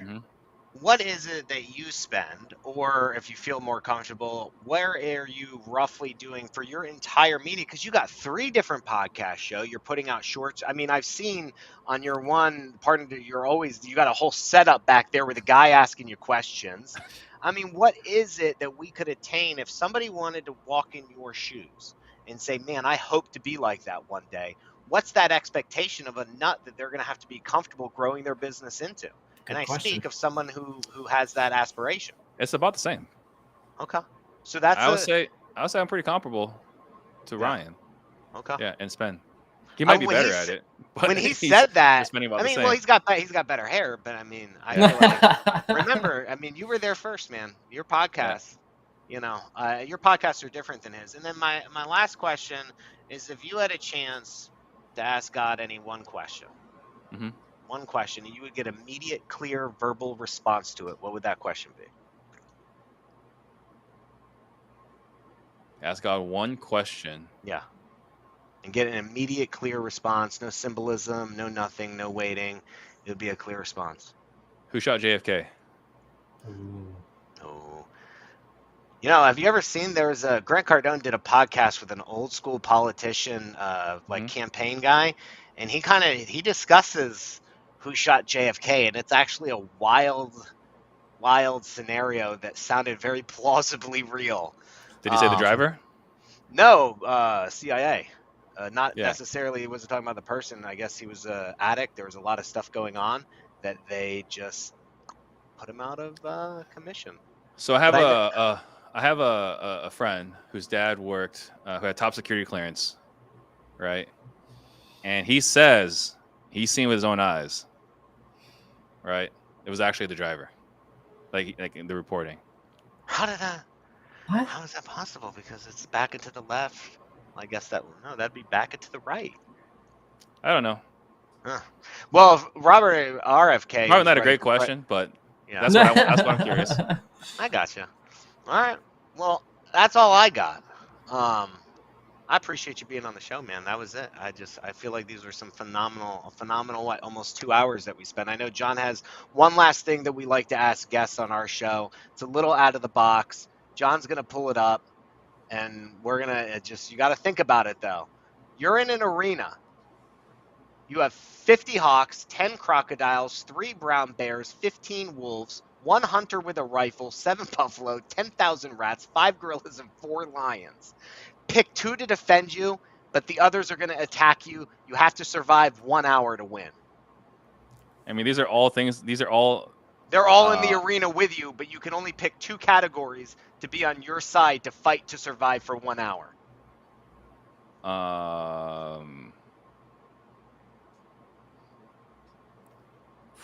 This is tough. I mean, I think for Your sure life- you got to Your go. life literally depends on it. I mean, I say for sure you got to have the hunter, right, for long distance, and then I think for the front lines, Your offensive line, if you will. yeah, that's what I'm looking at. I'm trying Don't to figure out. skip on your offensive line. Well, I'm looking at, do I want the bears, the gorillas, or the lions? I mean, I'm thinking just the gorillas because there's 5 of them. So I'll say 5 gorillas and then 1 hunter. So I got the 5 linemen and the quarterback. Mm-hmm. 5 linemen in the quarterback. See, we've had a huge debate as to whether the hunter. I picked the hunter. I think we all picked the hunter too. But we all made the assumption that the hunter is up in the stands, shooting down into the arena. It kind of changes it if the hunter's inside the arena. But we had who was it? We had someone else who picked the brown bears. I think John picked. Who'd you pick, John? You picked. I Like picked crocodiles. wolves and Wolves. I can't remember what the other one. The was. rats, maybe. Somebody picked the rats. Right. I picked the rats and the hunter because 10,000 rats in an arena swarming you, you can't shoot that many rats. And if they're New York City rats, you're done. You're done. They're gonna. I've had no bad experience with rats, so I can't speak to their capabilities. It's a lot of Thanks, rats. I just feel in like the arena. you can just kick them off, but I don't know. 10,000 of them. I don't know if you can. I mean, kick is off. this like Teenage Mutant Ninja Turtles with the Rat King, where he can control them? Yes. Well, I feel like if we just started measuring rats and then determining the weight of a rat and then figured out how big this arena is, and I think these 10,000 rats would encompass almost the entire arena. And when they I'm with you swarm, here. If we can control these rats, like we can control drones with like Yeah. the and you could direct them. yeah. Mhm. If they can operate as a unit, I am with you on that. I can see that. So you're like Pied Piper, just like singing, right? Isn't that who that is? Just singing. No, I'm going back to the Rat King and Teenage Mutant Ninja Turtles. No. Guiding them. I'm with Yeah. the rats all day. Now the gorillas, I like the gorillas. I was between gorillas and rats myself because I think 5 silverback gorillas are gonna Oh, yeah. they're gonna throw the wolves. The bears aren't gonna stand a chance. They'll rip. I would the replace crocodile. the rifle with the rats, and I wouldn't replace the gorillas. Hmm. But what if the hunter the reason why I picked the hunter, what if he just scopes you out while you're fighting, shoots you in the back? You can't. The accuracy I'm assuming he's in the is arena deadly. with me. He's got to be in the arena. He's in the arena. You're going after him first. You're going to take him out first, then take his weapon. Yeah. There's I don't no need his rules. weapon. I do kung fu. I do kung fu. I don't need his weapon. You do kung fu? I do kung fu. I don't need his weapon. Are you black belt? I'm a certified instructor. Sort of. What's the difference? I'm allowed to teach classes. I'm allowed to teach other people kung fu. Like it's a very, very traditional system, right? You have to get the grandmaster's approval to say like you're good enough, right? I can't punch through wood, right? I can't do these things. But what I can do, probably, I feel very confident. If I was, in a bar fight, even if it was 3-on-1, I feel confident, winning. If you had the ability to train your 5 silverback gorillas and 10,000 rats in the sacred art of kung fu, there would be nothing that could stop you. So it all comes down to that communication, that leadership. Download it like the Absolutely. Matrix. They're ready to go. Yeah. Awesome. Well, Steve, thanks for coming on the show. Appreciate all your insight, and that was some really good questions and conversations. And I think we all learned a lot here today. Awesome. Appreciate it. Yeah, I'm really grateful for the questions. Got to talk about things that we don't really normally talk about, the things we learn from 16 years of adversity. We get to talk about that. Is that today. how long you've been doing it? Started in 07.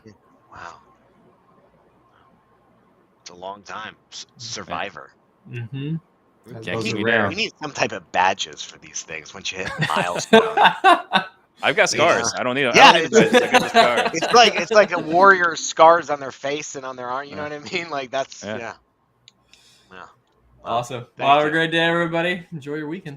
Thank you for All right, showing thank up. you guys. Thanks for having me. Thanks, Yeah. guys. Unload. See ya.